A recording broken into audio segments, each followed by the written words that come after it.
मंदिर पर हमला, मुर्शिदाबाद में बवाल और 1 करोड़ फर्जी वोटर का खेल।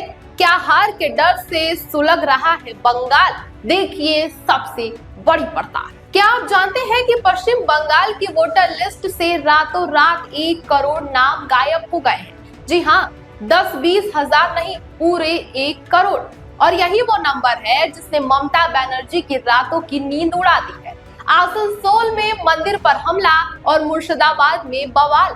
क्या ये सब सिर्फ एक इत्तेफाक है या फिर हार के डर से बंगाल को झुलसाने की एक सोची समझी साजिश? आज इस वीडियो में हम उस सच से पर्दा उठाएंगे जिसे दबाने के लिए बंगाल की सड़कों पर खून बहाया जा रहा है। मुर्शिदाबाद की आग अभी ठंडी ही नहीं हुई थी कि आसनसोल एक बार फिर से सुलग उठा। पैटर्न देखिए, रात का अंधेरा, अज्ञात हमलावर और निशाने पर सिर्फ हिंदू आस्था। आखिर क्यों? क्योंकि जब जब चुनाव पास आता है बंगाल में डर का बाजार सजने लगता है। लेकिन इस बार कहानी बदल गई। इस बार बंगाल के चप्पे चप्पे पर बीजेपी का झंडा लहरा रहा है और ममता दीदी की बौखलाहट 7वें आसमान पर पहुंच चुकी है। ममता बनर्जी की असली नींद मंदिर टूटने से नहीं बल्कि 1 करोड़ फर्जी वोटर के नाम कटने से उड़ी है। जी हाँ, आपने सही सुना। बंगाल की वोटर लिस्ट से 1 करोड़ से ज्यादा संदिग्ध नाम साफ कर दिए गए। ममता सरकार सुप्रीम कोर्ट तक दौड़ गई, वकील का चोला पहनकर कोर्ट पहुंची, लेकिन वहां से मिली सिर्फ और सिर्फ फटकार। कोर्ट ने कह दिया, नौटंकी बंद कीजिए और सिस्टम पर भरोसा रखिए। जब फर्जी वोटर की फौज ही नहीं रहेगी तो चुनाव कैसे जीतेंगी ममता दीदी? यही इस बवाल का असली जड़ और कारण है। बंगाल में पिछले 50 सालों का इतिहास गवाह है। चाहे लेफ्ट हो या टीएमसी, निष्पक्ष चुनाव कभी नहीं हुए हैं। लेकिन इस बार तस्वीर जुदा हो गई है।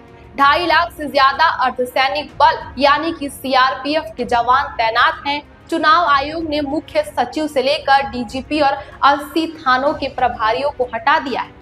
अब ना तो पुलिस की मदद मिलेगी और ना ही गुंडागर्दी चलेगी। पहली बार चप्पे चप्पे पर विपक्ष का झंडा दिख रहा है और एक भी टीएमसी कार्यकर्ता उसे हाथ लगाने की हिम्मत नहीं कर पा रहे। यही वो बदलाव है जिससे दीदी डरी हुई है। वो जनता को उकसा रही है कि सीआरपीएफ वालों पर हमला करो, लेकिन जनता अब डरने वाली नहीं है। इस तरीके की कई खबरें वायरल भी हो रही हैं और लोग दावा कर रहे हैं कि ममता इस वक्त कोई कसर नहीं छोड़ना चाहती है बीजेपी को बदनाम करने की।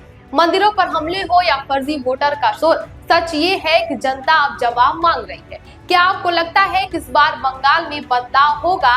क्या ये हिंसा ममता बनर्जी के हार की निशानी है? क्योंकि ममता सरकार लगातार बीजेपी पर हमलावर हो। हर रैलियों में, हर मंच से ममता बनर्जी लगातार बीजेपी को गद्दार भी कहती है और कई बार तो वो सीधे तौर पर निशाना साधती हुई भी नजर आती है। इसी के साथ अब इस बार लोग ये भी कह रहे हैं कि बंगाल की हवा बदल चुकी है, क्योंकि बंगाल में ममता बनर्जी ने जिस कदर लड़कियों को लेकर टिप्पणी की थी या फिर महिलाओं की सुरक्षा पर लेकर जिस तरीके का अटपटा बयान दिया था, उससे इस बार की राजनीति में बदलाव होना तो तय है। लेकिन आपको क्या लगता है? क्या इस बार बंगाल में कमल खिलेगा या पुराना इतिहास एक बार फिर दोहराया जाएगा? कमेंट में जरूर बताइए।